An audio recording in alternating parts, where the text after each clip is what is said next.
Friends, welcome back. तो friends, अभी का वीडियो है, इस वीडियो में देखिए नंदी कहाँ बैठकर कर रहे हैं महादेव का इंतजार। ज्ञानवापी मस्जिद, ज्ञानवापी सर्वे। चलो देखते हैं क्या है ये। तो वीडियो शुरू करते हैं। वीडियो शुरू करने से पहले अगर आप चैनल पर नए हो और आपने अभी तक सब्सक्राइब नहीं किया है तो जल्दी से पहले सब्सक्राइब के बटन और बेल आइकन को क्लिक कर लो ताकि आपको हमारे सारे न्यू वीडियोस के नोटिफिकेशन मिल जाए जैसे हम अपलोड करें। अगर आपको वीडियो पसंद आता है प्लीज लाइक एंड शेयर। चलिए शुरू करते हैं। काशी विश्वनाथ कैंपस और इसी से लगा ज्ञान व्यापी मस्जिद परिसर, इन दोनों की स्थिति क्या है? नंदी कहां पर है? नंदी के सामने क्या कुछ है? सर्वे कहां पर हुआ और सर्वे में जो सबूत हैं वो कहां कहां से जुटाए गए हैं? ये सारी बातें मेरी सहयोगी श्वेता सिंह ग्राफिक्स जरिए आपको विस्तार समझा रहे हैं, इसलिए इस रिपोर्ट को आप जरा गौर से देखिए ताकि पूरे विवाद को आप आसान शब्दों में समझ सकें। हम आपको काशी विश्वनाथ परिसर से समझाते हैं कि अभी क्या मिल रहा है, कहां मिल रहा है और साक्ष्य क्या है।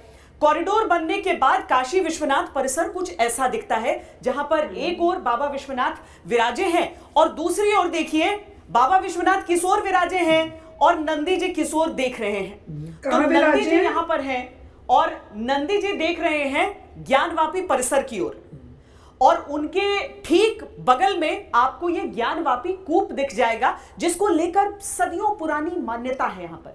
तो काशी विश्वनाथ कॉरिडोर जब से बन गया तब से कुछ इस तरह का स्वरूप दिखता है और देखिए परिसर के उस पार आपको ज्ञानवापी मस्जिद शिवलिंग का दिख जाएगा। एक दीवार है जिसमें नीचे थोड़ा सा कंक्रीट और उसके ऊपर जो रेलिंग सी लगी हुई है जिससे दोनों का विभाजन होता है।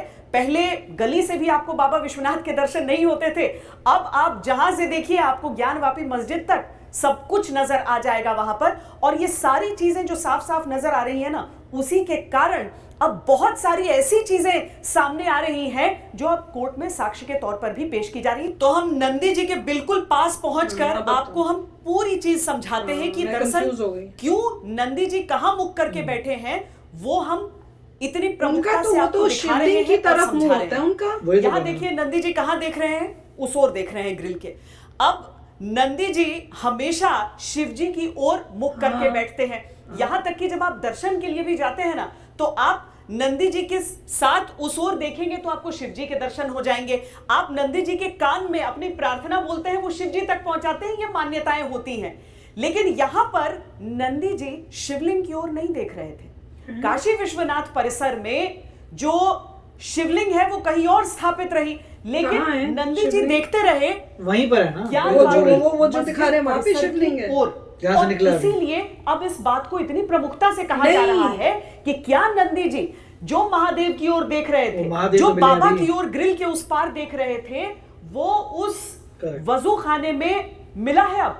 और इसको समझने के लिए हमें मंदिर और मस्जिद के बीच का जो हिस्सा है वहां पर आपको लिए चलना होगा। पर इस मंदिर में भी तो कहीं पे शिवलिंग होंगे। तो वो कहीं और है, मगर कह रहे नंदी जी उधर देख रही हैं। जो ओरिजिनली वहीं थे। और मस्जिद के वो बीच वाला का शिवलिंग हिस्सा कहां है। से आया? अब आपको मैंने दिखाया था परिसर के भीतर से कि क्या नजर आ रहा था आपको, ये ना किस तरीके से नंदी जी दूसरी ओर मुख करके अपना बैठे थे। अब यहाँ से इस ग्रिल के जरिए देखिए तो जो कि नजर आता है परिसर की ओर से, तो वहां से आपको दिखेगा कि नंदी जी तो ज्ञानवापी मस्जिद की तरफ मुंह करके बैठे हैं। और उसके साथ ही आपको वो कूप भी दिख जाएगा। अब कूप से हम आपको बताएंगे कि कैसे जो वजू के लिए जो इस्तेमाल होने वाला कुंड है वो किस तरह का है। लेकिन ज्ञानवापी मस्जिद के हिसाब से ये समझिए कि ऊपर का हिस्सा तो आपको गुंबद का दिखता है, लेकिन नीचे की जो ये दीवारें हैं ये प्राचीन निर्माण भी है। और इसमें भी इसके जो दूसरे हिस्से में दूसरी दिशा से जब आप ज्ञानवापी मस्जिद को देखते हैं तो इन दीवारों के लिए भी बताया जा रहा है कि उसमें प्राचीन जो कलाकृतियां हैं, जो घंटी है, वैसी चीजें, इसमें ब्रह्म कमल, वो सारी चीजें बनी हुई हैं। तो ऊपर का हिस्सा आप देखते हैं सफेद रंग के ऊपर वो बना देते हैं, वो जो प्राचीन दीवार का हिस्सा आपको नजर आता है और उसी में आपको सामने ज्ञानवापी कूप भी दिख जाता है और नंदी जी भी जो कि ज्ञानवापी मस्जिद की ओर मुख करके बैठे हैं। अब जो तीसरा प्रमुख नक्शा है वो हम आपको समझाते हैं इस ग्राफिक्स के जरिए, जो हमने पूरे उस निर्माण को उकेरा है अपने स्टूडियो में। बहुत अहम है ये समझना कि वजू खाना कहां पर है और उसके साथ ही कहां पर यह बताया जा रहा है कि शिवलिंग मिला है। तो कोर्ट ने कह दिया था जहां जहां तक जाना है वहां वहां तक जाए, ताला नहीं खुल रहा है ताला तोड़ कर जाए। ताला तोड़ने की आवश्यकता हुई नहीं। 3 दिन का सर्वे और उसमें जो चीजें आज निकली है वो सबसे ज्यादा अहम रही है। देखिए मंदिर और मस्जिद के जो बीच का रास्ता है ना, जब सदी भर पहले यहाँ पर दंगा हुआ था, 1809 में दंगा हुआ था, तब भी बीच वाले हिस्से को लेकर ही हुआ था कि खुले में नमाज को लेकर और हिंदू पक्ष की ओर से भी कुछ दावे किए जा रहे थे, उन सारी चीजों को लेकर उसके बाद बहुत भयानक दंगे भड़के थे। अच्छा। लेकिन अब देखिए शिवलिंग का दावा कहां पर हो रहा है, जहां पर नंदी जी अपना मुख करके बैठे हैं। शिवलिंग का दावा वहां हो रहा है, कह रहे हैं कि वजू खाना है, वजू खाने की नमाज से पहले जब आप अपने हाथ पैर को साफ करते हैं, उस प्रक्रिया को ये कहते हैं, और उसके लिए कहीं पर भी पानी का कोई बॉडी बना होता है, कोई छोटा सा तालाब रहता है, कुआं रहता है, तो वैसा ही वजू खाना यहां पर है, इसी के बीच के हिस्से में जहां पर आप देख रहे हैं।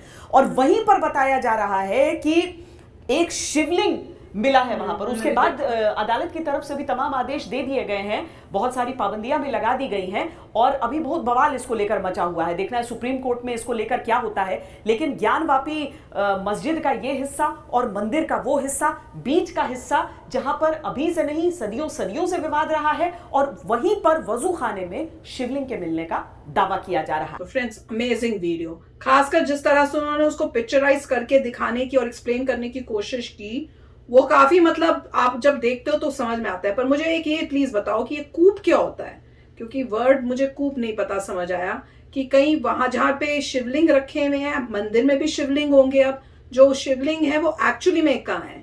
तो ये तो समझ में आ गया कि जो फेस है नंदी जी का वो उधर फेस कर रहा है। तो अब मेरे को ये नहीं समझ में आया कूप में शिवलिंग होते हैं कि कहीं और शिवलिंग है वहां पर। मेरे ख्याल से इसीलिए लोगों को हुआ था। हाँ, कि देखिए वही हम सोचे थे किसी ने इन्फॉर्मेशन देख रही हैं। हाँ, तो वहां पे कुछ तो बात है, वहीं पर ही शिवलिंग, वहीं पे शिवलिंग होगा, और वही निकला है, और वहीं पे निकला है। जब फाउंटेन को वहां से पानी निकाला, फाउंटेन या जो भी उनका तालाब है, और उसमें को निकाला तो उसमें वहां पे शिवलिंग है। और जिसको अब ये कह रहे हैं कि अब कोई फुआरा है जी, उसका भी ये बहाना मारने की कोशिश कर रहे हैं, इससे बड़ा मेरे को तो नहीं लगता। ये तो बहुत ही बड़ा प्रूफ है, क्योंकि डायरेक्शन ऑफ नंदी जी इस सारा एक्सप्लेन कर रही है, वो तो कुछ और है ही नहीं डाउट। फिर तो इसी लोगों को लगा होगा कि सभी मंदिर में जाते हैं तो नंदी जी की डायरेक्शन ऐसी है, तो यहाँ पे बाहर मस्जिद की तरफ क्यों है। फिर उन्होंने वहां से इन्वेस्टिगेट करके पता चला, ये अल्टीमेटली उन्होंने बोला कि उसको टेम्परेली सील वील किया है, कि मतलब पूरा ओपन नहीं है, रिस्ट्रिक्ट किया है थोड़ा। और मेरे ख्याल से जिन्होंने जो चीजें लेनी थी ले ली। अब कोर्ट में केस होगा तो पता चलेगा।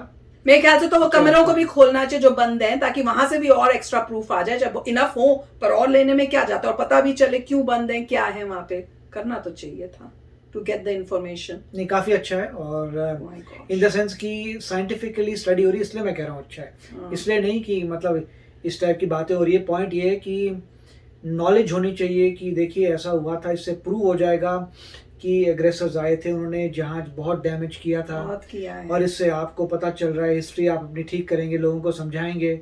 उसके बाद आपको एक प्रोसेस बनाना पड़ेगा कि अगर ऐसा कुछ होता है जहाँ पे एक रिलीजन के स्थान पर किसी और ने बनाया है तो क्या प्रोसेस है। वो हर जगह मेरे ख्याल से सेम ही प्रोसेस फॉलो होना चाहिए जहाँ तक पॉसिबल है। अब बनाना पड़ेगा उनको, अगर नहीं बनाया अभी तक। ऐसे जहाँ ऐसे डिस्कवरीज हो रही हैं, उनको बोलना पड़ेगा, देखिए डिस्कवरी होगी, ये प्रोसेस है, ये प्रोसेस होगा। अगर कुछ नहीं मिला तो ठीक है, अगर कुछ मिलता है तो ये प्रोसेस है, और ये प्रोसेस फॉलो करिए, उसके हिसाब से होगा। जहाँ भी डिसरप्शन हो रही है वो हो रही है क्योंकि एक जो है बाहर का एग्रेसर आ गया, उसने इंडिया में प्रॉब्लम्स क्रिएट की हैं, अब रिवर्सल हो रहा है, उसको ठीक करने के लिए होना तो चाहिए मेरे हिसाब से तो। पर देख लो, मैं तो ये हैरान हो रही हूँ कि अगर मैं भी अगर गई होती उस मंदिर में तो मैं जरूर पूछती कि भाई इनकी जो है, इनका फेस उधर क्यों है। ये तो हर के आएगा, क्योंकि आप किसी भी मंदिर में जाओ तो आपको दिखता है। तो यहाँ पे जब आपको दिखेगा कि भैया ये ऐसा क्यों है, तो क्वेश्चन तो आएगा कि कुछ गड़बड़ तो है भैया। तो चलो फ्रेंड्स, अमेजिंग वीडियो था, और इससे बड़ा प्रूफ मुझे तो नहीं लगता और कोई हो सकता है, अनलेस एंड अनटिल कोई और बहाना मार दे और बोले भैया वो यहाँ नहीं, वहां उसके आगे है या कुछ है। पर वो तो सब दिखा ढूंढ सकते हैं, पर कंफर्म तो हो गया कि उसी डायरेक्शन में है, और लग तो रहा है कि वो ही है। अब उससे बड़ा और क्या प्रूफ चाहिए, कमाल है। तो चलो फ्रेंड्स, चलते हैं, मिलेंगे नेक्स्ट वीडियो में बहुत ही जल्द। Till then take care and bye bye. तो अगर आप मेरे इस चैनल पे नए हो तो जल्दी से सब्सक्राइब के बटन को हिट करो और बेल आइकन को क्लिक करो ताकि आपको मेरा जब नया वीडियो मैं लगाऊं आपको उसके बारे में जल्दी से पता चल जाए।